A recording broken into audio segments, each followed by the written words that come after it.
Magandang araw po sa bawat isa. Muli, naririto naman po tayo sa ating pag-aaral sa Homiletics, the art of preparing sermon and preaching.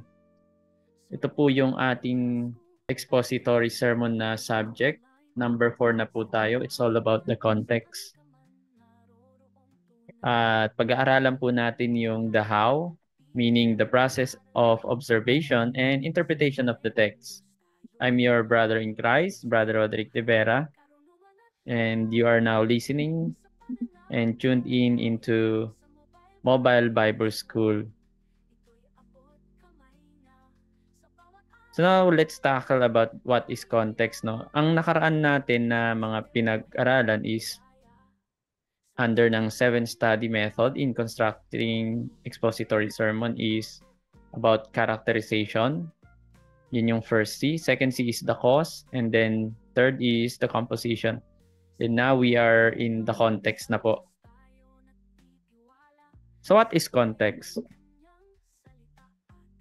Start tayo sa definition. The context refers to the surrounding circumstances, background information, and setting of a biblical passage or text. Understanding the context is crucial for accurately interpreting and actively communicating of the scripture in a sermon. So context helps illuminate the intended message of the passage and guards against misinterpretation or misapplication.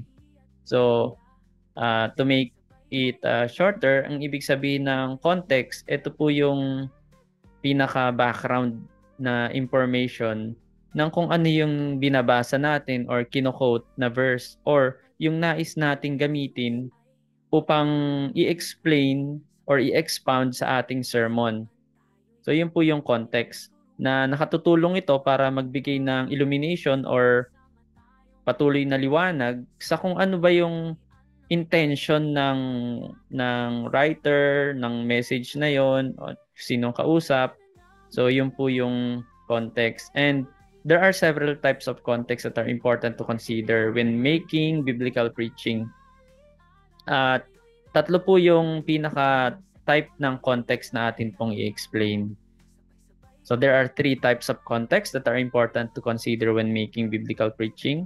Letter A, canonical context. Letter B, immediate context. And letter C, remote context. So itong tatlo po ang pag-aaralan natin yun. So let's read what is canonical context. The canonical context considers how God progressively reveals Himself through the scriptures. It involves examining texts that build upon one another, as well as texts that may initially appear contradictory.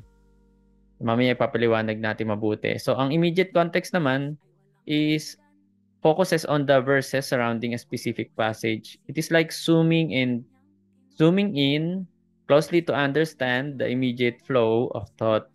And the remote context extend beyond the immediate surroundings. It encompasses a broader scope such as an entire book or a section of scripture or even the entire New Testament. And explain natin to isa-isa. Ang ibig sabihin ng canonical context, it refers to broader framework of the entire Bible or specific section of it. Titignan dyan mamaya yung tinatawag kung ito ba ay sa New Testament or Old Testament. So titignan kasi natin yung mga yon, such as book or a group of books within the biblical canon. So kung paano siya na-canonize or naging under ba siya ng anong klaseng genre. So mamaya tutukuyin natin yun. Napag-aralin yun actually sa hermeneutics. So it involves considering how the passage fits within the overall themes, teachings, and narrative of scripture. And understanding the canonical context help to interpret a passage in the light of entirely biblical revelation and ensures consistency with the overarching message of scripture.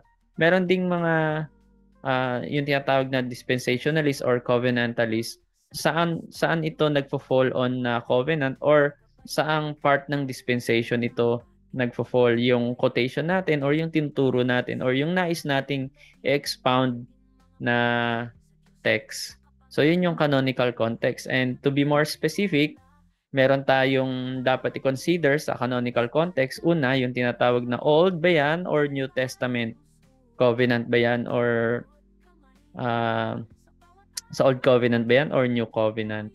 At number 2, yung genre of the book at papakita natin yung example ng mga genre.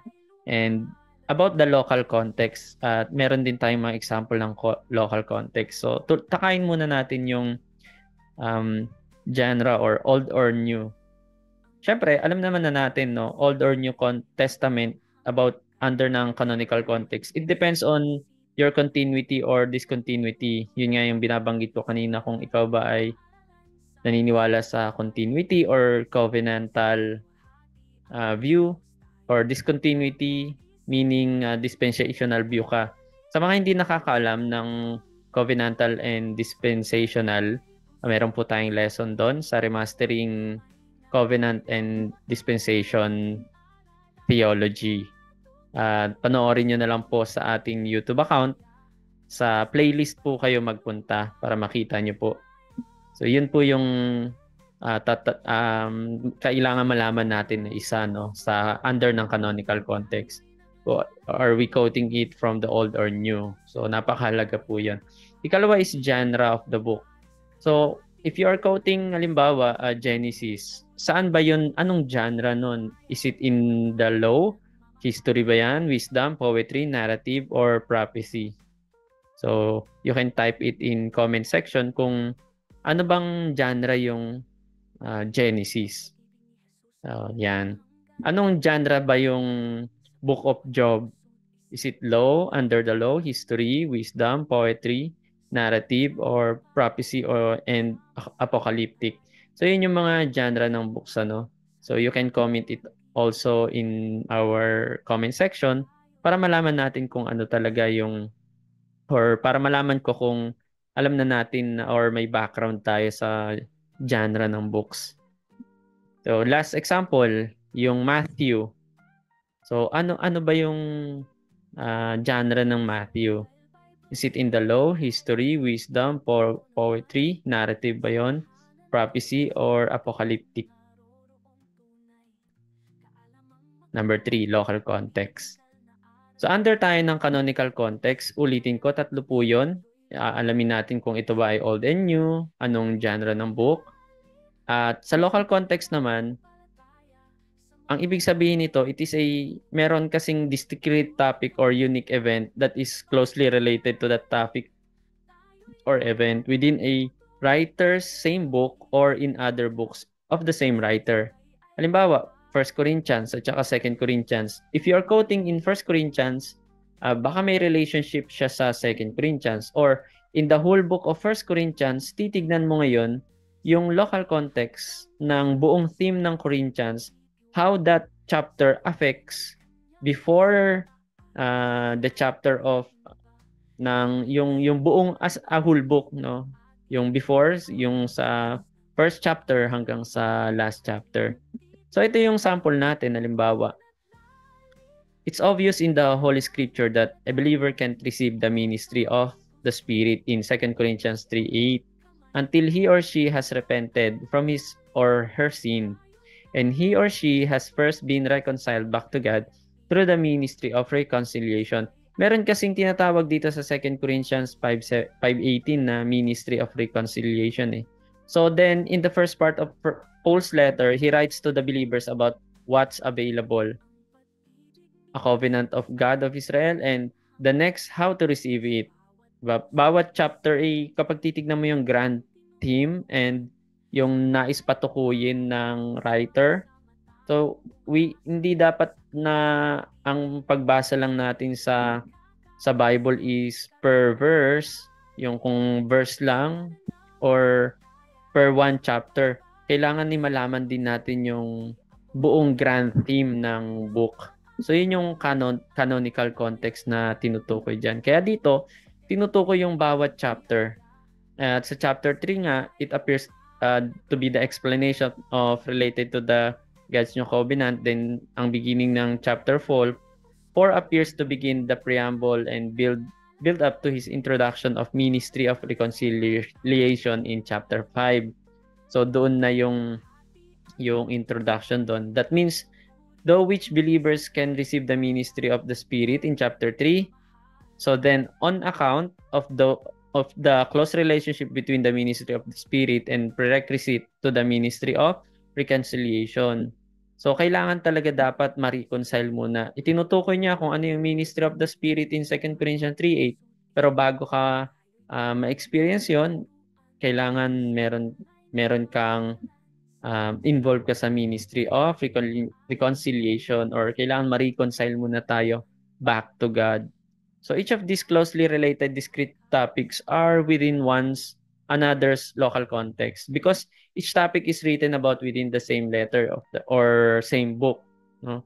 Doon natin maintindihan. Halimbawa, 1 Corinthians chapter 13, it's all about love. But before and after that, and in the whole text ng 1 Corinthians, which is ang dami niyang tinukoy doon, no? At isa nga doon yung nasa chapter 12 is all about the different ministry gifts ng spirit, or spiritual gifts pala, sorry. And yung chapter 14, yung parang problematic ng pag-use ng gifts of the Holy Spirit, 'di ba? Specifically yung tinatawag na gift of tongue. So in the midst of those two chapter about the gifts, isiningit yung 1 Corinthians chapter 13, which is all about love. At kung babasahin natin yung verse 2, nakalagay doon na kahit na kahit nakakapag-prophecy tayo, or we know knowledge and speak tongues of an angel, pero pag wala tayong love, para lang we are nothing, di ba? So that means binabalance niya yung ministry gift and yung morality bilang isang Kristiyano, na ang gift ng Holy Spirit ay hindi nakakapag-puff up ng utak or nakakapag-show ng ego, but nagdadala ito sa humility.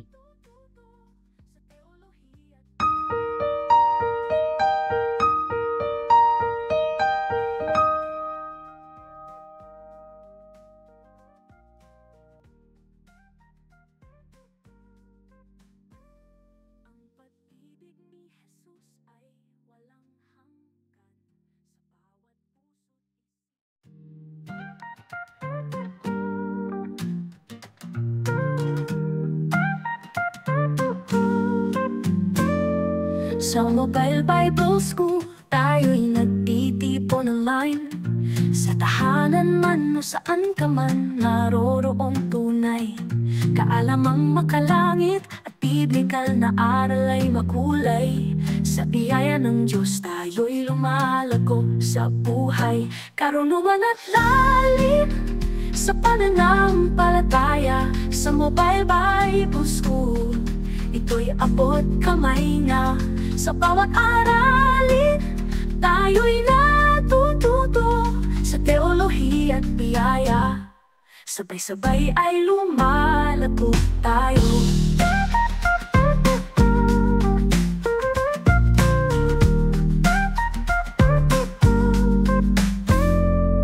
Sa bawat hakbang, sa Diyos tayo nagtitiwala. Sa gabay ng Kanyang salita, ating inaakay ang iba. Kahit saan man dalhin ng ating mga paa, sa Diyos ng makapangyarihan tayo'y nagtitiwala. Karunungan at lalim sa pananampalataya. Sa Mobile Bible School, ito'y abot kamay na. Sa bawat aralin, tayo'y natututo sa teolohiya at biyaya. Sabay-sabay ay lumalago tayo.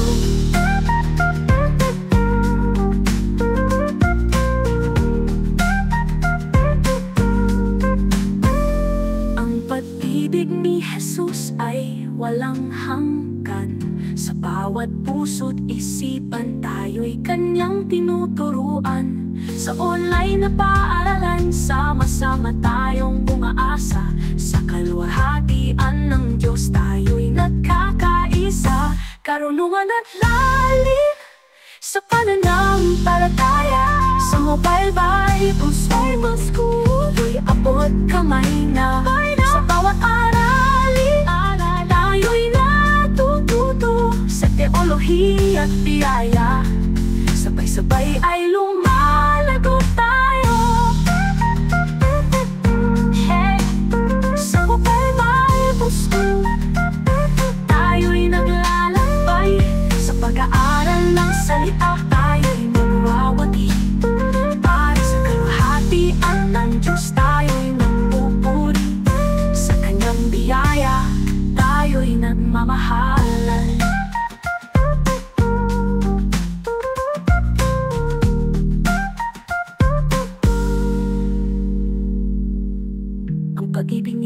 Jesus ay walang hanggan.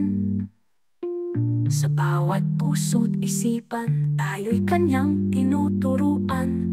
Sa online na paaralan, sama-sama tayong umaasa sa kaluwalhatian ng Diyos. Tayo'y nagkakaisa.